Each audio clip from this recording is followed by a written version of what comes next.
Assalamualaikum dear students, welcome to lecture 13 of our expository writing course. Today we are going to study descriptive essay writing, that how writing can act like a brush using words to create vivid images and bring scenes to life.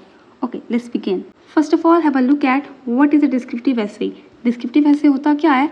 It is a type of writing that describes a person, place, object, event or memory.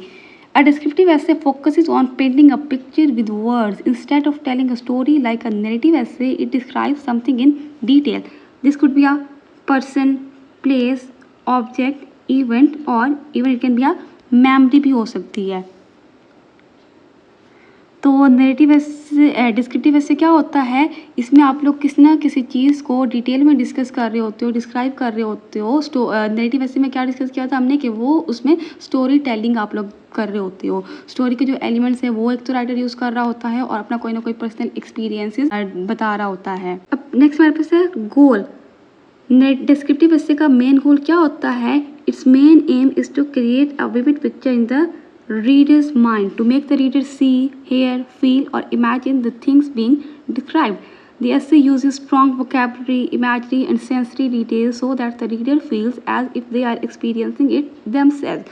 अब descriptive ऐसे का main M क्या है? एक तो create a vivid picture in the readers mind. ये reader के mind में एक विविड और क्लियर पिक्चर क्रिएट करता है उस डिस्क्रिप्शन की बेसिस के ऊपर जो राइटर ने अपने डिस्क्रिप्टिव ऐसे में दी होती है. अब डिस्क्रिप्टिव ऐसे में राइटर जो है he makes use of sensory details to make the reader immerse in the writing. अब रीडर को अपनी राइटिंग में इमर्स करने के लिए रीडर जो है वो सेंसरी एक्सपीरियंसेस यूज़ करता है कि what the reader sees, what he hears, what he feels और व्हाट ही इमेजिन. जो चीज़ें डिस्क्राइब की गई हैं कि वो खुद जो है उनको एक्सपीरियंस कर रहा है डिस्क्राइब चीज़ों को, वो खुद ही उनमें इमर्स्ड है. Okay, let's take an example.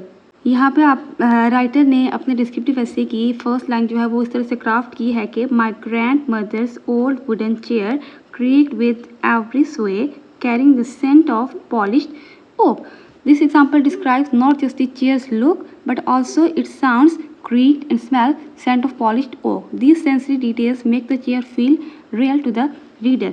अब इस एग्जाम्पल में जो राइटर ने सिर्फ चेयर की लुक को डिस्क्राइब नहीं किया कि वुडन चेयर किस तरह से है, उसको नहीं जस्ट डिस्कस किया, उसकी साउंड को बताया है कि वो क्या है, उसके साउंड जो है वो क्रीक्ड है और उसके स्मेल को डिस्कस किया है, क्या है, सेंट ऑफ पॉलिश्ड ओक है. अब ये जो सेंसरी डिटेल्स हैं जब राइटर ने अपने डिस्क्रिप्टिव ऐसे में क्राफ्ट की हैं तो जब रीडर जो है इनको पढ़ेगा तो वो जो है वो इनको खुद ही एक्सपीरियंस करने लगेगा ना. जैसे जैसे वो पढ़ेगा तो ऐसे लगेगा कि वो खुद जो है वो इस राइटिंग में अमर्स्ड है. जो चेयर है वो उसके सामने पड़ी हुई है, उसकी साउंड उसको क्रीक लग रही है, उसकी जो स्मेल है वो इस तरह से है. तो सेंसरी डिटेल्स का मेन पर्पज़ यही होता है कि ये रीडर के माइंड में एक क्लियर और विविड पिक्चर क्रिएट करती हैं और रीडर को एक क्लियर डिस्क्रिप्शन देती हैं कि वो खुद जो है उन चीज़ों को एक्सपीरियंस करे जो राइटर अपने ऐसे में अपनी राइटिंग में डिस्कस किया. Now let's have a look at the key features of a descriptive ऐसे. अब इसके कुछ की फीचर्स को देख लेते हैं क्या क्या है. फर्स्ट हमारे पास है sensory details. Descriptive writing depends on the 5 senses: sight, sound, smell, touch and taste. When you describe what you see, what you hear, what you smell, what you touch or what you taste, the reader feels like they are right there in the scene. These details bring life and vividness to the essay. अब जो writer है वो sensory details जब use करता है अपनी descriptive writing में चीज़ों को डिस्क्राइब करने के लिए, उनकी डिस्क्रिप्शन देने के लिए, तो वो रीडर को अपनी राइटिंग में इमर्स करने के लिए यूज़ करता है कि रीडर जो है जब वो उस राइटिंग को पढ़ेगा तो वो खुद जो है उन चीज़ों को एक्सपीरियंस करने लगेगा कि वो खुद जो है वो उस जगह पर है और सीन को जो है वो इमेजिन नहीं कर रहा, वो खुद जो है सीन में प्रेजेंट है. Second one is figurative language. It makes description stronger. It makes use of similes using like और as, metaphors, direct comparisons and other figures of speech add beauty and depth. For example, her smile was as bright as the morning sun. अब इसमें जो writer ने है वो simile use की है कि एक गर्ल की स्माइल को मॉर्निंग सन से कंपेयर किया है कि उसकी जो स्माइल है वो ब्राइट है. किस तरह से ब्राइट है? जैसे मॉर्निंग का सन जो है वो ब्राइट होता है. Next one is specific details. It tells unique features, not general ones. General statements make writing weak. Instead of saying the house was beautiful, you can describe what made it beautiful. You can say that the house had red brick walls, white curtains and a small garden full of roses. तो आप जो simple words describe करने के बजाय house को कि the house was beautiful, आप लोग इस तरह से क्राफ्ट कर सकते हो कि हाउस की जो है वो रेड ब्रिक्स वॉल्स थी, उसके वाइट कर्टन थे और स्मॉल गार्डन था जो फुल ऑफ रोजेस था. Next one is clear impression. A descriptive essay should leave the reader with a clear feeling, mood or atmosphere, whether it is peaceful, joyful, scary or nostalgic. This impression helps the description stay in the reader's memory. अब descriptive ऐसे में writer का main purpose क्या होता है कि ये ऐसे जो है एंड पे रीडर के माइंड में एक इम्प्रेशन लीव करती है. वो कोई पीसफुल भी हो सकता है, जॉयफुल भी हो सकता है, स्केरी भी हो सकता है और नॉस्टैल्जिक भी हो सकता है कि वो जो डिस्क्रिप्शन है वो रीडर्स की मेमोरी में स्टे कर जाती है फॉर एवर. और जो नैरेटिव ऐसे था उसमें जो राइटर का मेन पर्पज़ क्या था कि वो एंड पे रीडर को एक मैसेज कन्वे कर रहा था, एक लेसन जो है वो खुद भी लर्न कर रहा होता है स्टोरी से और वो राइटर को भी कन्वे इसलिए कर रहा होता है कि वो भी उससे एक लेसन लर्न करे. अब यहाँ पे जो राइटर है उसने बीच के ऊपर डिस्क्रिप्टिव ऐसे क्राफ्ट किया है तो उसने एक लाइन इस तरह से लिखी है कि द बीच वॉज नाइस. तो इस लाइन को लिखने के बजाय जो राइटर है वो इस तरह से लिख सकता है कि golden sand stretched endlessly while waves whispered against the shore. तो ये जो सेंटेंस है इसमें राइटर ने सेंसरी डिटेल्स यूज़ की हैं. कौन कौन सी सेंसरी डिटेल्स यूज़ की हैं? साइट प्लस साउंड, दो सेंसेस को इसने कंबाइन कर दिया है. देन स्पेसिफिक डिटेल्स दी हैं किस तरह से कि गोल्डन सैंड है और वेव्स हैं. It's a peaceful mood which makes the picture more vivid. इसमें जो राइटर ने है पीसफुल मूड को क्रिएट किया है जिससे पिक्चर जो है मोर विविड और मोर क्लियर डिस्क्रिप्शन दे रही है रीडर को. नेक्स्ट हमारे पास है स्ट्रक्चर ऑफ अ डिस्क्रिप्टिव ऐसे. आप लोग ऐसे कोई भी लिख रहे हो, चाहे डिस्क्रिप्टिव ऐसे लिख रहे हो, नैरेटिव ऐसे लिख रहे हो, आर्गुमेंटेटिव ऐसे लिख रहे हो या फिर परसुएसिव ऐसे लिख रहे हो, एक्सपोजिटरी ऐसे लिख रहे हो, तो ऐसे का सेम ही स्ट्रक्चर है जो हमने डिस्कस किया था कि उसके 3 मेन पार्ट्स होते हैं, introductory paragraph, body paragraph and concluding paragraph. अब इंट्रोडक्टरी पैराग्राफ फर्स्ट हमारे पास है, इसको देखते हैं कि इसका मेन जो पर्पज़ है वो क्या होता है. Introductory paragraph sets the stage by introducing the subject. अब सब्जेक्ट क्या होगा? It can be a person, place, it can be an object, event और it can be a memory भी कोई हो सकती है. And it also sets the mood और atmosphere. It should be engaging and it makes the reader curious. अब जो introductory line होगी आपके डिस्क्रिप्टिव ऐसे की वो रीडर को क्यूरियस करती है कि उसको पढ़ते हुए जो रीडर है वो फर्दर अपनी रीडिंग को कंटिन्यू करेगा कि वो सब्जेक्ट में जो है इंट्रोड्यूस कराया है राइटर ने फर्स्ट लाइन में, उसको उसके अटेंशन को ग्रैब करेगा और उसमें फर्दर जो है इमर्स होने की कोशिश करेगा. Okay, let's take an example. यहाँ पे एक फर्स्ट इंट्रोडक्टरी लाइन का सेंटेंस जो है वो क्राफ्ट इस तरह से राइटर ने किया है कि the library always felt like a doorway to a new world. अब ये जो ओपनिंग सेंटेंस है किसी भी ऐसे का तो it is introducing the subject library. अब इसका जो सब्जेक्ट है वो क्या है?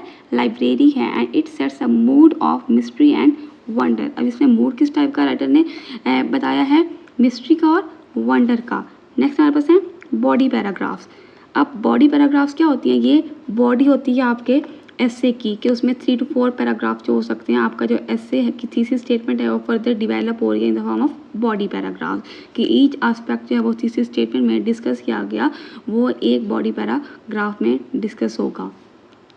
अब बॉडी क्या होती है? It is the heart of the descriptive essay. It should give detailed description with senses. इसमें जो राइटर है वो सेंसरी डिटेल्स को एक तो यूज़ करता है कि what you saw, what you heard, what you smelled, what you touch और what you felt. It adds imagery and figurative language which makes it more vivid. जो डिस्क्रिप्शन को क्लियर और विविड बनाती है रीडर के लिए उसको इस तरह से राइट करने के लिए जो राइटर है वो इमेजरी और फिगरेटिव लैंग्वेज का यूज़ करता है. Okay, let's take an example. यहाँ हमारे पास एग्जाम्पल है कि the dusty shelf smelled of old paper and the silence was broken only by the crack of turning pages. अब यहाँ पे जो स्मेल है, स्मेल किस चीज़ की बताई गई है? ओल्ड पेपर की. एंड साउंड क्या है? Crack of turning pages.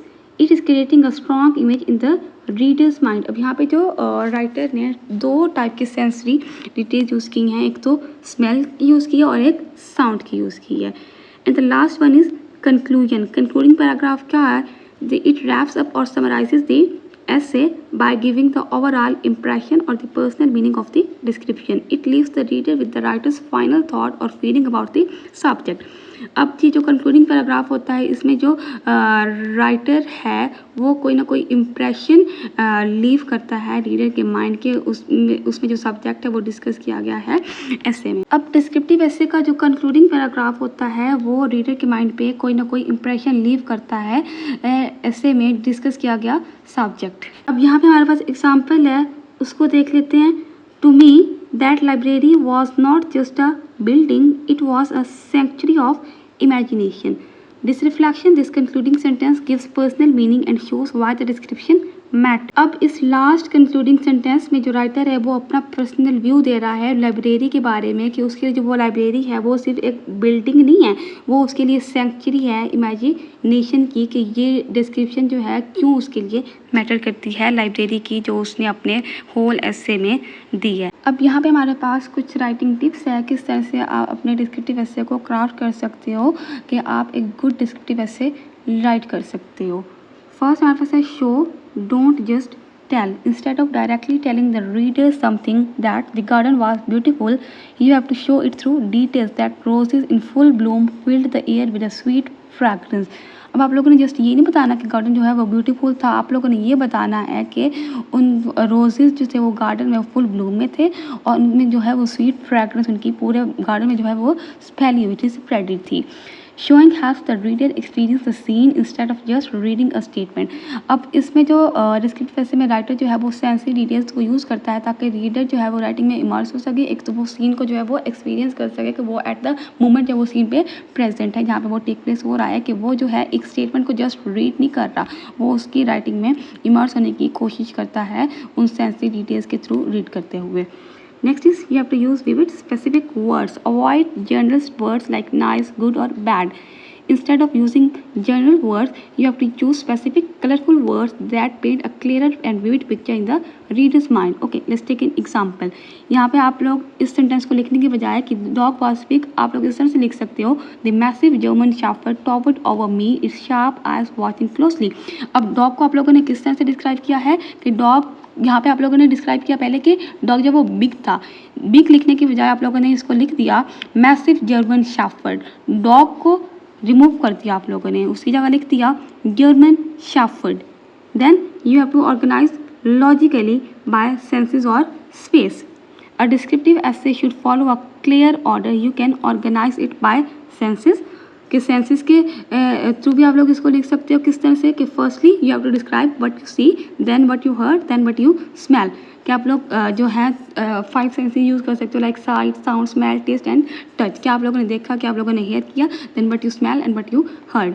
Then by space भी आप लोग उसको ऑर्गेनाइज कर सकते हो, start from left to right and you can start from top to bottom और you can start from near to far. Then logical organization of events prevents the description from becoming confusing. अब जब आप लोग अपने events को एक logical एक proper way में organize करोगे तो इससे जो writer है वो confuse नहीं होगा कि कौन सा event है वो कब हो रहा है और कौन सा event है वो कब हो रहा है। Then you have to maintain consistent tone or mode throughout the essay. If the mood is peaceful, you have to keep the description calm and soft. If it's scary, you have to keep the words dark and tense. A sudden change in mood can confuse the reader. अगर आप लोगों ने एक ही tone को consistently अपने ऐसे में describe करना है, अगर वो स्केरी है तो आप लोग को dark and tense words use करने हैं, अगर जो डिस्क्रिप्शन है पीसफुल है तो आप लोग को अपनी डिस्क्रिप्शन को काम एंड सॉफ्ट रखना है। अगर सडनली आप लोग का जो मूड में चेंज आएगा डिस्क्रिप्शन में तो उससे जो रीडर है वो कन्फ्यूज़ हो जाएगा। Okay, let's take an example. Instead of writing the sentence the food was tasty, writer जो है वो इस तरह से सेंटेंस को क्राफ्ट कर सकता है कि the crispy edges of the pizza melted into a gooey cheese that's cracked with every bite. So this sentence shows taste plus texture, crispy, gooey and strike using sensory details which making the vivid description. This shows taste plus texture, crispy, gooey, strike using sensory details which is making the description vivid. अब यहाँ पे जो writer ने sensory details use किया कौन कौन सी, test plus texture. अब ये जो डिस्क्रिप्शन है उसकी राइटिंग को विविड और क्लियर बना रही है रीडर के लिए। अब यहाँ पे हमारे पास कुछ सैम्पल टॉपिक्स हैं जिनको आप लोग प्रैक्टिस कर सकते हो डिस्क्रिप्टिव ऐसे लिखने के लिए। तो ये टॉपिक्स हैं। डिस्क्राइब योर फेवरेट प्लेस, कोई भी अपनी फेवरेट प्लेस है डिस्क्राइब कर सकते हो, उसमें सेंस डिटेल्स यूज़ करके आप उसको एक अच्छा डिस्क्रिप्टिव ऐसे राइट डाउन कर सकते हो। Then a person who inspires you, उसके बारे में बता सकते हो, कोई भी टीचर है, आप लोग की फैमिली में से कोई मेम्बर है तो उसको बता सकते हो। देन अ चाइल्डहुड मेमोरी, अपनी कोई भी चाइल्डहुड की मेमोरी बता सकते हो, उसको डिस्क्रिप्टिव ऐसे में क्राफ्ट कर सकते हो सेंसी डिटेल्स यूज़ करते हुए। योर फेवरेट मील आप लोग की कौन सी है वो बता सकते हो आप। देन अ फेस्टिवल और सेलिब्रेशन के बारे में बता सकते हो। अब यहाँ पे हमारे पास एक एग्जाम्पल है, इसको देखते हैं और डिस्क्रिप्टिव ऐसे को समझते हैं, उसके स्ट्रक्चर को। टॉपिक हमारे पास क्या है, my favourite park. This essay would describe a park that the writer loves to visit, highlighting why it is special. कि वो जो फेवरेट पार्क उसका क्यों है राइटर का, और ये स्पेशल उसके लिए क्यों है, कि वो क्यों उसको विजिट करता है। फर्स्ट हमारे पास है इंट्रोडक्शन। इंट्रोडक्टरी पैराग्राफ में क्या है कि अ काम escape in the middle of the city. The introduction shows contrast the busy, noisy city versus the calm park. The park is presented as a place of peace where the writer feels relaxed. अब introductory paragraph में writer ने जो है क्या introduce कराया है, park को introduce कराया है कि पार्क क्या है, ये एक calm escape है in the middle of the city, कि सिटी में जो है उसको कहीं पे काम नहीं मिलता, उसको कहाँ पे काम मिलता है, एक पार्क में, कि उसका फेवरेट पार्क है। तो वो जो है वो बिज़ी और नॉइसी प्लेस नहीं है, जबकि जो सिटी है वो बिज़ी और नॉइसी प्लेस है एज़ कम्पेयर टू काम पार्क। तो राइटर ने यहाँ पे पार्क को कैसे प्रेजेंट किया है कि as a place of peace describe किया है, जहाँ पे राइटर जो है वो रिलैक्स फील करता है। नेक्स्ट हमारे पास है बॉडी। अब बॉडी में क्या है, राइटर ने यूज़ किया है birds cheeping, children laughter, smell of fresh grass. तो इसमें राइटर ने जो है ही made use of sensory details को यूज़ किया है, लाइक बर्ड्स के साउंड को डिस्क्राइब किया है कि बर्ड्स हैं वो चिपिंग कर रहे हैं, चिल्ड्रन के लॉटर को डिस्क्राइब किया है, देन फ्रेश ग्रास की स्मेल को भी डिस्कस किया है उसने, और साइड ग्रीनरी को भी डिस्कस किया है। This details make the description vivid which is helping the reader imagine being in the park. अब ये जो डिस्क्रिप्शन राइटर ने यूज़ किया अपने ऐसे में, तो ये विविड डिस्क्रिप्शन है और क्लियर डिस्क्रिप्शन है, जिससे राइटर जो है इनको रीड करते हुए वो खुद राइटिंग में इमर्स हो रहा है, कि वो खुद जो है पार्क में वहीं पे है, वो खुद को पार्क में इमेजिन कर रहा है। And last one is conclusion. अब कंक्लूडिंग सेंटेंस राइटर ने क्या लिखा है, the park represents peace and joy in my daily life. तो पार्क जो है वो उसकी डेली लाइफ में क्या रिप्रेजेंट कर रहा है, पीस और जॉय को, कि वो उसको प्लेस ऑफ पीस डिस्कस किया है, डिस्क्राइब किया है पार्क को, और वो जो उसके लिए जॉय है। The conclusion reflects the writers personal meaning, this park is not just a place but it's a symbol of peace and happiness in every day life. अब इसमें राइटर ने जो है एंड पे अपना पर्सनल व्यू दिया है, पर्सनल पॉइंट ऑफ व्यू दिया है, कि वो जो पार्क है वो सिर्फ एक प्लेस नहीं है, एक जगह नहीं है, वो उसके लिए सिंबल ऑफ पीस और हैप्पीनेस है, कि वहाँ पे जाके पीस महसूस करता है और हैप्पीनेस फील करता है यहाँ पे जाके। अब लास्ट में हमारे पास है कि आज के लेक्चर हमने क्या डिस्कस किया है, लेट्स रिव्यू इट। आज हमने डिस्कस किया है डिस्क्रिप्टिव एसे को। डिस्क्रिप्टिव एसे क्या होता है, words that create images. It makes use of vivid language and sensory details so the reader can picture, hear or even feel the scene in their imagination. कि अब डिस्क्रिप्टिव ऐसे वो एक ऐसी राइटिंग है कि जिसमें जो राइटर है वो क्लियर और विविड लैंग्वेज यूज़ करता है। इसमें जो राइटर है वो सेंसरी डिटेल्स को भी यूज़ करता है, ताकि रीडर जो है वो खुद सीन को इमेजिन कर सके, पिक्चर कर सके, हेयर कर सके, कि वो खुद एट द मोमेंट सीन पे प्रेजेंट है। और you can practise writing descriptive essay by describing everyday things in detail. अब डिस्क्रिप्टिव ऐसे क्या होता है कि उसमें आप राइटर जो है वो कोई ना कोई चीज़ को डिस्कस कर रहा होता है इन डिटेल में, उसकी जो डिस्क्रिप्शन है वो बता रहा होता है by using sensory details and figurative language, जो उसकी राइटिंग को विविड बना देती हैं और क्लियर बना देती हैं रीडर के लिए, ताकि वो उनको पिक्चर अप कर सके, उस डिटेल्स को, उन सीन्स को उसकी राइटिंग में डिस्कस किए गए।